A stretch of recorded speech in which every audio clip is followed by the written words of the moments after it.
தினம்தோறும் விளக்கேற்ற நல்ல எண்ணெய் இதயம் நல்லெண்ணெய்.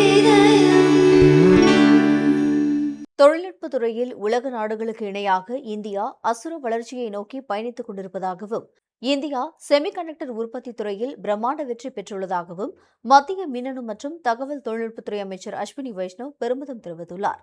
செமிகண்டக்டர் உற்பத்தியில் காங்கிரஸ் ஆட்சியில் நடந்த தோல்விகளை மேற்கோள் காட்டி பதிவிடப்பட்ட ஒரு எக்ஸ் வலைதள பதிவிற்கு மோடி ஆட்சியில் நடந்த நல்ல மாற்றங்களை எடுத்துச் சொல்லி மத்திய அமைச்சர் அஸ்வினி வைஷ்ணவ் மறுபதிவு செய்துள்ளார்.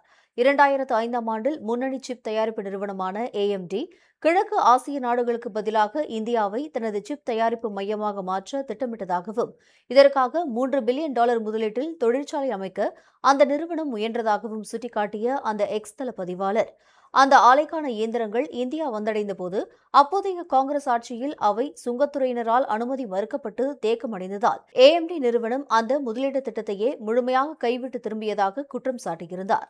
அதை மேற்கோள் காட்டி பதில் பதிவிட்டுள்ள மத்திய அமைச்சர் அஸ்வினி வைஷ்ணவ், தற்போதைய பாஜக ஆட்சியில் செமிகண்டக்டர் உற்பத்தியில் உலக நாடுகளுக்கு இணையாக இந்தியா அசுர வளர்ச்சியை நோக்கி பயணித்துக் கொண்டிருப்பதாக தெரிவித்துள்ளார்.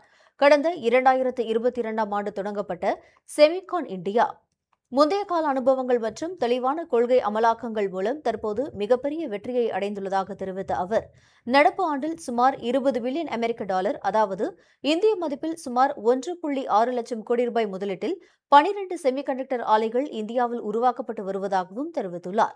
இந்த 12 ஆலைகளில் 3 அதிநவீன ஆலைகள் ஏற்கனவே சிப் தயாரிப்பு பணிகளை தொடங்கி வர்த்தக ரீதியான உற்பத்தியில் ஈடுபட்டுள்ளதாகவும் அவர் தெரிவித்தார். இந்தியாவின் இந்த சிப் கட்டமைப்பை மேலும் வலுப்படுத்த மத்திய அமைச்சரவை 1.27 லட்சம் கோடி ரூபாய் நிதி ஒதுக்கீட்டுடன் செமிகான் 2.0 திட்டத்திற்கு அதிகாரப்பூர்வ ஒப்புதலை வழங்கியுள்ளதை சுட்டிக்காட்டிய அமைச்சர், இது வெறும் ஆரம்பம்தான் என்றும் இந்தியா விரைவில் உலகளாவிய சிப் உற்பத்தி மையமாக மாறும் என்றும் நம்பிக்கை தெரிவித்துள்ளார்.